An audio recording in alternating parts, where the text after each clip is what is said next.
پوری صورت کا پیغام کیا ہے کہ آخرت کا آنا اس کائنات سے ثابت ہو رہا ہے. جب اس دنیا میں انسان جیسی ہستی کے اندر اتنی آپ کو کمی بیشی دکھے، اس کے اندر ڈس آرگنائزیشن دکھے، جو دن رات اللہ کی نعمتوں کو پائے اور اس کی قدر نہ کرے، تو یقیناً ایک دوسری دنیا ہونی چاہیے جہاں عمل کرنے والوں کو جزا ملے اور بے عملوں کو سزا ملے. یہ تو بہت ہی غلط سسٹم ہوگا کسی ادارے کا، کسی اسکول کا، کالج کا، یونیورسٹی کا، کہ پیپرز لے لیں اور واپس نہ کریں، گم گئے، یا سب کو پاس کر دیں یا سب کو فیل کر دیں.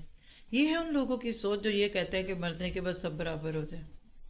اس دنیا میں جنہوں نے تہجدیں پڑھی، راتوں کو جاگے، گرمیوں کے روزے رکھے، پیٹ کاٹا، اللہ کے ہر حکم پہ رہے، نفس کو روکا، اتنی دل پھینک سوسائٹی میں جن لڑکوں اور مردوں نے اپنی نگاہوں کی حفاظت کی، کیا ان کو جزا نہیں ملنی چاہیے؟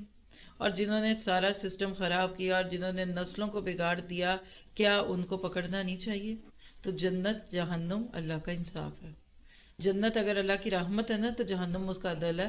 اللہ کسی کو ایسے پکڑ کے جہنم میں نہیں ڈالے گا، اور وہ جانے اور اس کی مخلوق. ہمیں تو اپنی فکر ہے کہ ہم کیا کر رہے ہیں.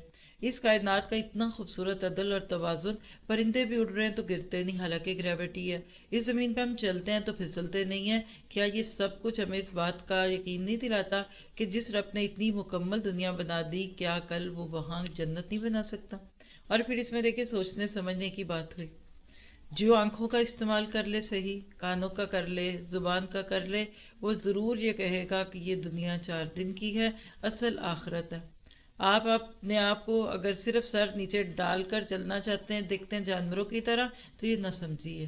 اللہ نے عقل کے سارے ریسپٹرز دیے تھے.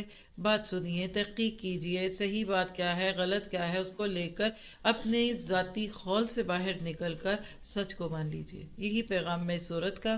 اور اللہ تعالیٰ سے دعا ہے کہ ہر رات ہمیں یہ سورت پڑھنا اللہ تعالیٰ سے قریب کر دے، جنت کے قریب کر دے.